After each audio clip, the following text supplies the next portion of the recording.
اور ذبیحوں سے اتنا ہی کچھ ہوتا ہے جتنا اس بات سے کہ خداوند کا حکم مانا جائے۔ دیکھ، فرما برداری قربانی سے اور بات ماننا مینڈوں کی چربی سے بہتر ہے۔ آمین۔ خداوند کے کلام کے پڑھنے اور سنے جانے کے وسیلہ ہم سب برکت پائیں۔ آمین۔ آج کا جو میرا عنوان ہے وہ یہ ہے، حکم ماننا قربانی چڑھانے سے بہتر ہے۔ کیا عنوان ہے؟ حکم ماننا قربانی چڑھانے سے بہتر ہے۔ بہتر ہے۔ آمین۔ آمین۔ کلام اس چیز کو کہہ رہا ہے کہ حکم کس کا ماننا ہے؟ خدا کا حکم ماننا۔ قربانیاں، جتنی قربانیاں پرانے عہد نامے میں بے شمار قربانیاں تھی جو وہ گزرانتے تھے، لیکن مجھ پر اور آپ پر خداوند یسوع مسیح کے وسیلہ سے یہ فضل ہو چکا ہے کہ اب ہمیں کوئی قربانی نہیں گزرانی، بس ہمیں اپنے بدن کی زندہ قربانی لے کر خدا کی حضوری میں آنا ہے۔ آئے یسوع کے لیے زوردار تالیاں بجائیں جس نے وہ ساری قربانیاں ختم کر دی، کیونکہ ہمیں خداوند یسوع مسیح پر ایمان رکھ کر یہ خوبصورت نجات ملی ہے۔ آمین۔ حکم ماننا بہت ضروری ہے۔ کلام مقدس میں یہاں پر ہم نے پڑھا ہے، سیموئیل نے کہا کیا خداوند سوتری قربانیوں اور ذبیحوں سے اتنا ہی خوش ہوتا جتنا اس بات سے کہ خداوند کا حکم مانا جائے۔ آگے سوالیہ نشان ہے۔ یہاں پر جو سٹوری ہے وہ ساؤل کی ہے۔ ساؤل بادشاہ جو ہے وہ بنی اسرائیل کا پہلا بادشاہ ہے۔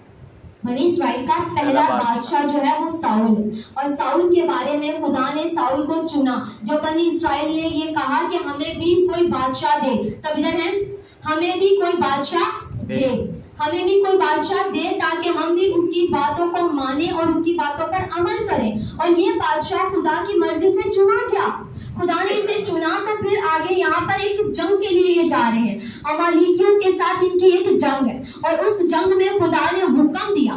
کیا حکم دیا؟ پیچھے چل کے اس کو پڑھیں گے تاکہ ہمیں اس کی واضح طور پر اس کے بارے میں ہمیں پتہ چل جائے۔ 15ویں آیت کو ہم پڑھیں گے، پہلی آیت سے، 15ویں باب کی پہلی آیت سے۔ امالیکیوں کے خلاف جنگ ہے جی۔ اور سیموئیل نے ساؤل سے کہا، خداوند نے مجھے بھیجا کہ میں تجھے مسا کروں تاکہ تو اس کی قوم اسرائیل کا بادشاہ ہو۔ سو اب تو خداوند کی باتیں سن۔ رب الفاظ یوں فرماتا ہے کہ مجھے اس کا خیال ہے کہ امالیک نے اسرائیل سے کیا کیا، اور جب یہ مصر سے نکل آئے تو وہ اس راہ میں جس ان کا مخالف ہو کر آیا۔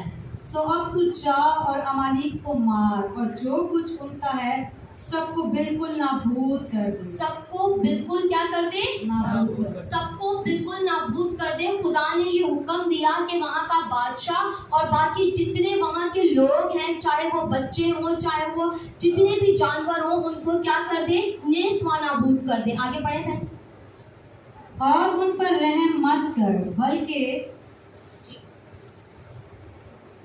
مرد اور عورت، ننھے بچے، شیر خوار، گائے، بیل اور بھیڑ، بکریاں، اونٹ اور گدھے سب کو قتل کر ڈال۔ سب کو کیا کر ڈال؟ قتل کر ڈال۔ سب کو کیا کر ڈال؟ قتل کر ڈال۔ خدا نے یہ حکم دیا کہ ساؤل تو نے یہ سارا کچھ امالیکیوں کے ساتھ کرنا ہے، کیونکہ بنی اسرائیل کے ساتھ انہوں نے برا برتاؤ کیا ہے۔ کچھ دیر پہلے میں آپ کو کیا کہہ رہی تھی کہ خدا اگر ہم جو ہے کسی جگہ مایوس ہو جاتے ہیں، پریشان ہو جاتے ہیں، لوگ ناحق ہمیں ستاتے ہیں، تو یاد رکھیں کہ خدا جانتا ہے، خدا جانتا ہے۔ اگر ہم خدا کے ہاتھ میں ہیں تو پھر خدا ہماری جنگ لڑنا جانتا ہے، اور وہ بہتر طور پر ہماری جنگ لڑتا ہے۔ آمین۔ اور یہاں پر بنی اسرائیل کی جنگ لڑی گئی کس کے خلاف؟ امالیکیوں کے خلاف، اور خدا نے ساؤل کو چنا۔ خدا نے حکم دیا کہ سب چیزوں کو کیا کر دے؟ نیست و نابود کر دے۔ کیا کر دے؟ سب چیزوں کو نیست و نابود کر دے۔